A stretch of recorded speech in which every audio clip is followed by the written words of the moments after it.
jam berapa lampu menyala. Hujan masih mengguyur deras tapi sudah tidak diiringi petir yang menggelegar.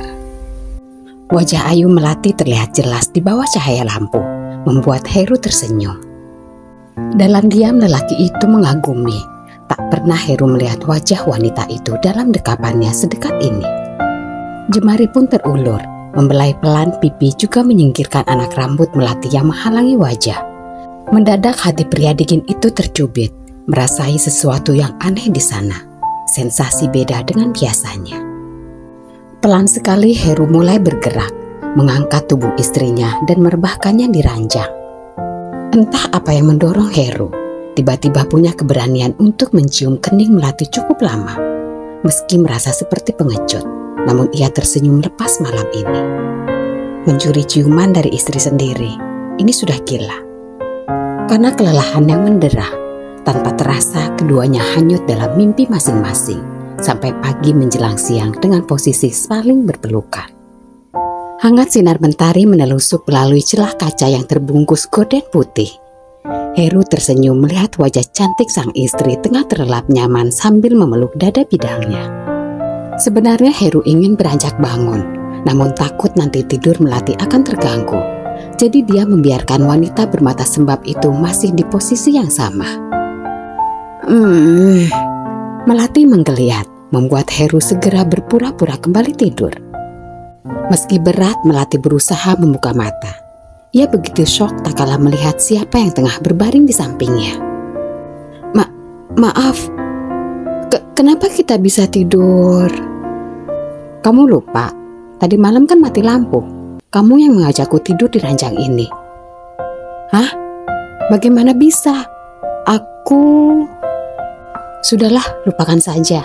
Lagi pula kita nggak ngapa-ngapain. Heru berdiri, meninggalkan Melati dengan wajah melonggok tak paham. Dalam kamar mandi, Heru terus mengumbar senyum. Mengingat semalam ia telah mencium kening istrinya diam-diam. Bak ada yang bermekeran di sudut hatinya. Padahal hanya hal sepele seperti itu, tapi sungguh berbeda sekali. Ketika bayangan soal Melati berputar, sekelebat wajah wanita berbulu mata lentik tiba-tiba mengacaukan semuanya. Alisa, wanita yang entah apa dalam hati Heru itu saat ini membuatnya terngiang. Ada rasa bersalah yang mengusik karena perasaannya mulai bercabang. Maafkan aku Alisa, jika semalam aku melewati batas. Bahkan ciuman itu aku tidak bisa mengendalikannya. Hatiku mendadak ingin. Heru segera mengguyur kepalanya menggunakan shower, berharap semua beban di kepalanya segera sirna. Melati cepat berdiri di depan cermin, melihat sekujur tubuhnya yang berbalut piyama. Masih utuh, ucapnya pelan setelah melihat bagian kancing piyama masih rapi. Tapi kenapa aku bisa tidur sama dia? Kamu sangat ceroboh, Melati. Heru kembali dari kamar mandi hanya dengan memakai selembar anduk yang ia lilitkan di pinggang. Melati menatap pantulan diri Heru dari cermin. Seketika ia langsung membuang muka. Salah tingkah juga malu atas kelakuan suaminya yang sudah berani bertelanjang dada di area kamar. Mel, nanti kita pergi ke rumah ayahmu. Jantung Melati berdegup. Banyak sekali pikiran yang berkecamuk. Dia takut juga malu kalau Heru dekat dengannya dengan keadaan seperti ini. Mau apa? Semalam ayahmu telepon bukan? Maka dari itu kita harus ke sana. Enggak, aku enggak mau ke rumah ayah. Bagiku tempat itu seperti neraka. Apalagi sudah jelas kemarin mereka menganggapku telah mati. Hei, tenanglah. Nanti kita balas perlakuan mereka. Yang terpenting sekarang kamu mandi lalu siap-siap. Nanti kita sekalian jalan-jalan. Kamu enggak kerja? Enggak, kemarin aku udah bilang ke papa kalau nggak bisa ke kantor dulu sebelum keadaan kamu baik seperti semula. Detik-detik Heru mulai melepas lilitan handuk itu. Mau ngapain? Mau ganti ini? Mata Heru mengarah pada celana panjang di atas ranjang. Kenapa? Nggak apa-apa, aku mau mandi dulu. Melati bergegas berlari masuk ke kamar mandi, membuat Heru tertawa melihat tingkah pola istrinya yang terlihat malu. Melati melangkah ragu, takut kalau omongannya lekit kembali ia dengar dari mulut ibu tiri juga ayahnya. Namun Heru menguatkan, terus melangkah sambil menautkan jemarinya ke sela-sela jari sang istri. Awalnya Melati tentu tidak mau digandeng Heru, tapi semua demi terlihat akur di depan para orang laknat itu. Suara gaduh sudah menyambut kedatangan mereka. Dua lelaki berbadan kekar dengan wajah merah padam terus memaki penuh emosi. "Tolonglah Pak, pabrik saya baru saja kebakaran. Kasihanilah kami. Nanti kalau ada uang langsung saya bayar." "Ini ada apa?"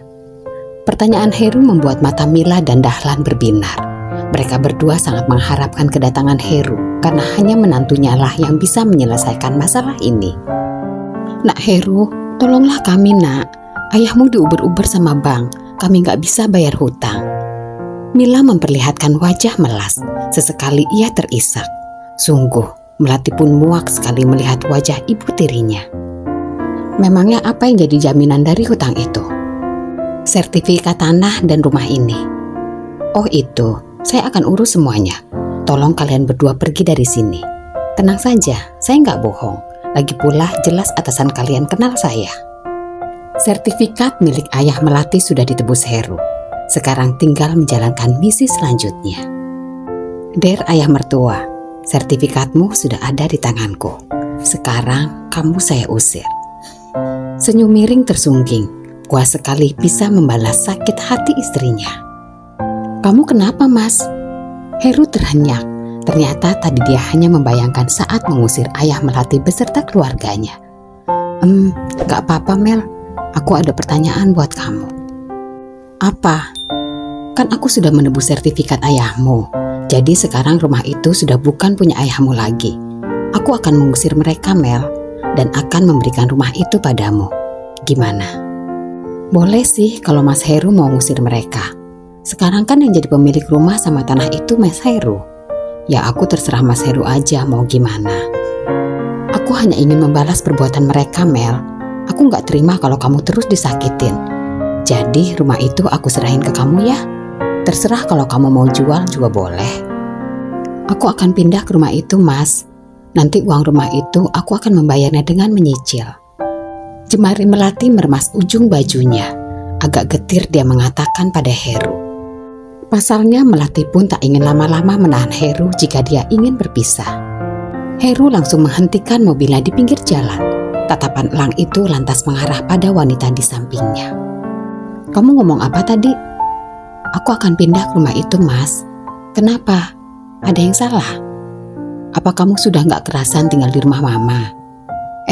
Bukan begitu Mas. Tapi apa? Bukankah sebentar lagi kita akan berpisah? Mas Heru jangan terlalu memikirkan perasaanku. Pikirkan juga perasaan Alisa.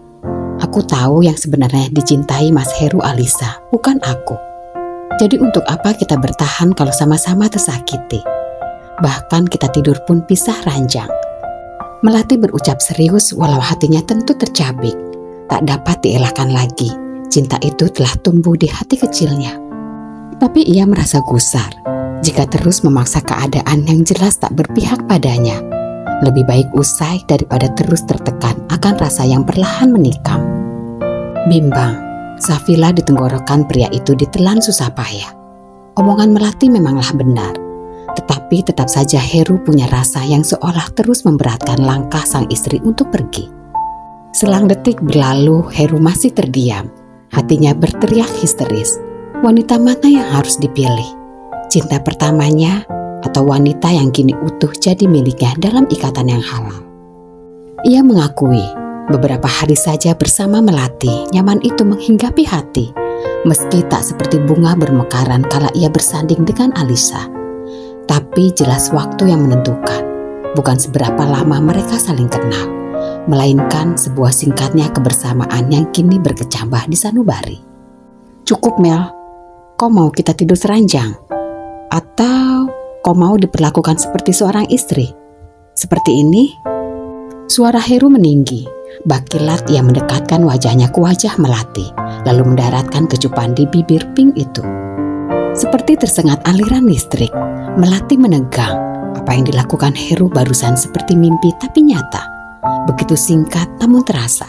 Kedua matanya baru bisa berkedip saat Heru kembali ke posisi semula. Jemari Melati gemetar tak karuan. Detak jantungnya meninggi lebih cepat. Begitu pula yang tengah dirasakan Heru. Lelaki itu masih terpaku sambil merutuki perbuatannya. Bodoh, kenapa kau bisa melakukan ini, Heru? Sepasang mata bening Melati menatap pada pantulan kaca spion yang memperlihatkan deretan pohon di pinggir trotoar. Ia merasa ada gelenyar aneh yang merambati perasaannya. Pipi mulus itu pun mulai memerah menahan degup yang tak karuan. Kita pulang.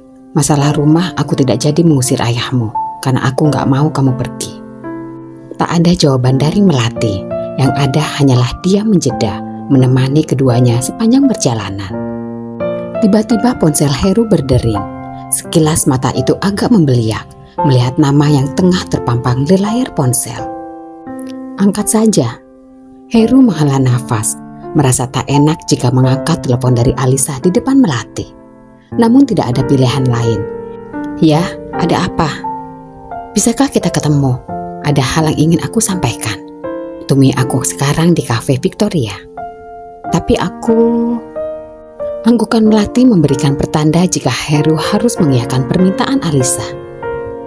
Kapan? Sekarang. Turunkan aku di sini, Mas. Aku pulang naik taksi saja. Enggak, Mel. Kamu harus ikut. Aku ingin sebuah kejelasan di antara kita semua. Tak seharusnya aku menggantungmu juga, Alisa. Sudah saatnya aku menentukan pilihan hati ini. Hati Melati tercubit sekarang. Sudah jelas jika dirinya tidak akan dipilih. Untuk apa mengajak kalau pada akhirnya hanya akan menyakiti? Tapi ia sadar diri jika yang dikatakan Heru benar adanya. Semua harus segera diakhiri.